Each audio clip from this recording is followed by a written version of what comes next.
So that first question is, what additional information would you like to have to give to the care team, or what information would you like to give to the care team? Who would like to share? Yes, go ahead. One of the things we were talking about is, when you're working with this student, you have picked up some vibes. You notice that tenseness that I think reading the scenario, we had questions like, what was the advisor observing in that student? Did they pick up on something that might have indicated, you don't know that if we just give you this scenario?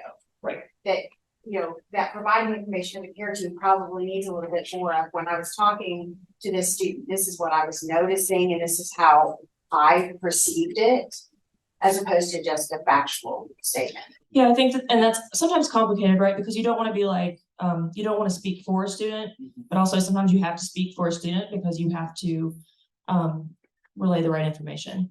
And if I can say that, I will say one of the things that we would encourage you not to do is You don't have a microphone. I think it's getting depressed. You know what I mean? Like the things where it's like, oh, I think this student, like the objective, like they're crying, they're distressed. But I mean, not doing those. We're on Zoom. Sorry, not doing those conclusive statements like, because we get some of those, like this student's clearly depressed. Well, that's a, you know what I mean? Like, probably don't say that, but give us the objective observation. So I do appreciate that, because are they crying? Are they emotional? That's very helpful. So that, to your point, thank you. Yeah. Okay, what else do we have? Yeah. I think I would find it helpful to find out if this is what she really wants, because it doesn't say that specifically. What she really wants and what do you mean? Like, does she want to be in college? Yeah. Oh, right.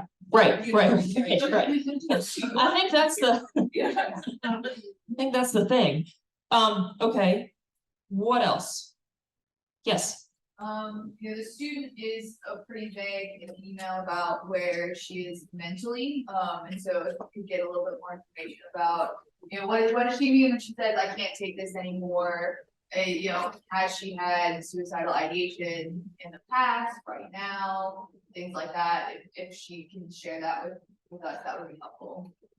Carrie, how many times a day do you think you ask people if they want to harm themselves? Or I mean, I can tell you, we incorporate that into almost every conversation. And so you get an A+, because I think that's important. One of the things we wanted people to focus on is it's really important to ask those questions. And I can tell you, it may seem awkward, but if you're direct and saying, I see here that you've said help, you seem upset, you've made comments, are you having thoughts of harming yourself? And then go through those. And I can tell you, we have, if anybody's interested, we actually, as the care team, have been through we have a screener that we use that's for non-clinicians that kind of gives us those, because I think it's sometimes helpful with direct questions, like knowing what to look and know what to ask. So if anybody's interested, we can share that with you all. But then it tells you, like, if you get answers to this question, here's where you go. You ask, this is red flag alert. This needs to go to Caruth, or you need to call, it kind of helps you kind of go from there. But we always ask those questions. Now, if someone broke their leg and they come into your office and they're upset because they can't navigate, you probably don't need to ask if they're suicidal. So I don't say that with every student, but at any time you're dealing with anything that kind of touches on that realm, you do want to ask those questions.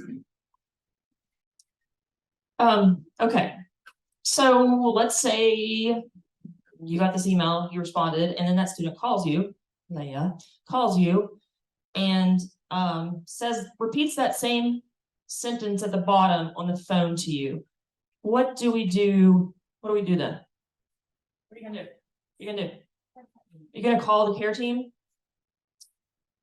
If I'm talking to her, I'm gonna ask what that means. Right. If you think she is going to imminently harm herself, are you going to call the care team? No, I want to. Right, you're going to call UPD or whichever agency is closest. I think that you need to know you have the power to do that. I know that seems silly, but you have the power. You have the power to. It's better to make a mistake than not act the way you should. Okay. All right, let's look at some things. Just kidding. Yeah, will you click? Okay. Here are some things that we came up with.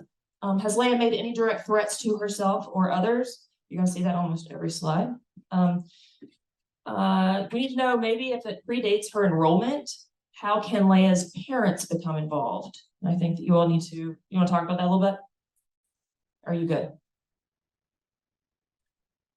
Right, that was really good feedback, y'all. I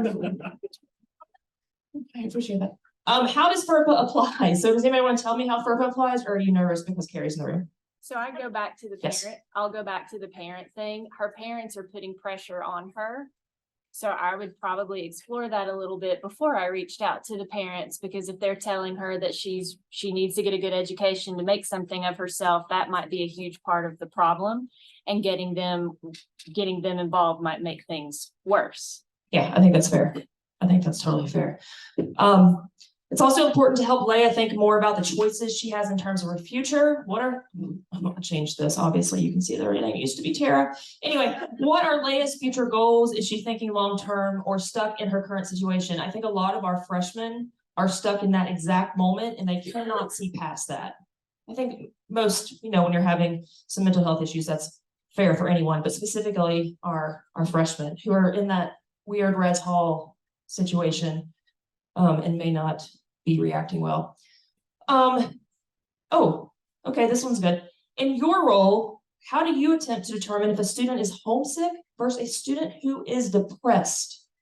You could ask how long they've been feeling these feelings. If the student is feeling homesick, it started when they came here and more than likely will go away as they start to acclimate to student life and things like that. If the student is experiencing mental health, it's a longer term, issue. Yeah.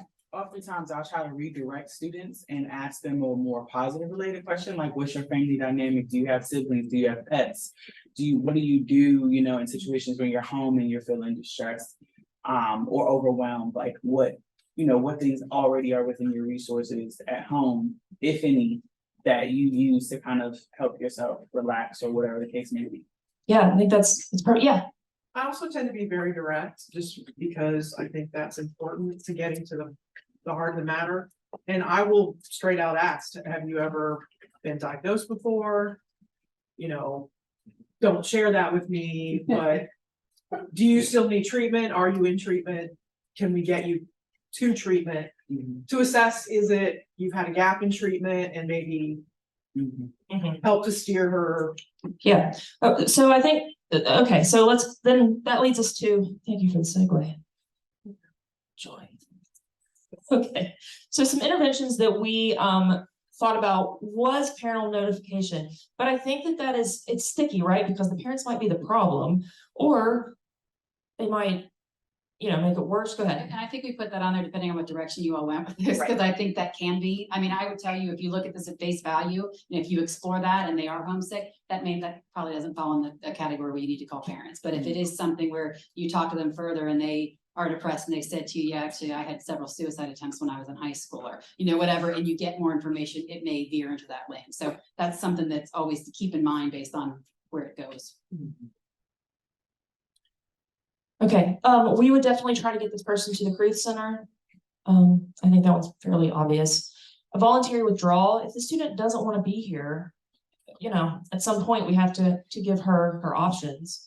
We don't want that, right? We want her to be here and be successful, but maybe it's not for her, or maybe it's not for her right now. So we would like for her to leave under appropriate circumstances rather than just ditching, and then that's on our transcript or whatever. Or just withdrawing from biology. Sometimes you have students who have never failed ever. They got straight A's. I have one of those kids in my household that took chemistry and was blown away that they got a D. Could not. And my first question was, did you avail yourself of resources? And you talk about those things, but ended up super helpful. But it was. There's lots of resources. You might need to make sure, but ended up withdrawing from chemistry, picking up a mid-semester class, and was totally fine. So why are they in biology? Is this something that they need for their major? And sometimes too, we get students that are in biology because their parents have always wanted them to be a dentist, and so it's like exploring those things as to what their kind of goal is. So sometimes is it withdrawal, is it a bigger picture, or is it just this particular class? And I know you're going to talk about all those things with students regularly. Ronnie. And that, to that point, I had a student who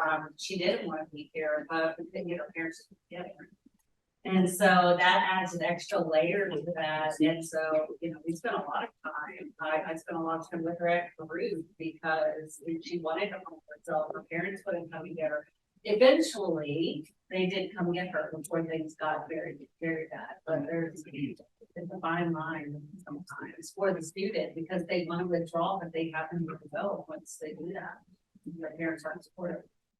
We talk about this at our table too. I mean, we call Caruth all the time with them here. Like, why don't we make an appointment while you're here? You know what I mean? Like, why don't you, if that's okay with you, let's call and then we go ahead and get them an appointment. Now, can't guarantee they're gonna get there, but at least we know we can walk them through that. So don't ever hesitate to pick up the phone and call and make that appointment with them there. It's helpful.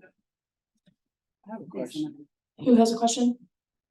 Or, yeah, So in Rhonda's case, what she just said, if the student does decide that they're going to withdraw, or their parents won't come and support them, would the care team still support them in finding housing to help them transition out of WVU, or is that like, you're no longer a student? That's always a yes. I mean, I can tell you, I mean, that we will never, I mean. practically no, yes. We have students, that are homeless living in Emore Hall that we've had that, you know, that haven't been students for semesters that we will always help to make sure we can get them. I mean, and I can tell you, if you ever call our office and someone says they're not a student, we're not helping, please just call me, because that would be the wrong answer. So I can't imagine that would be the case. Technically, there are limitations on what we can do when they're not students, but that does not mean that we wouldn't try to connect. them to them. Yeah.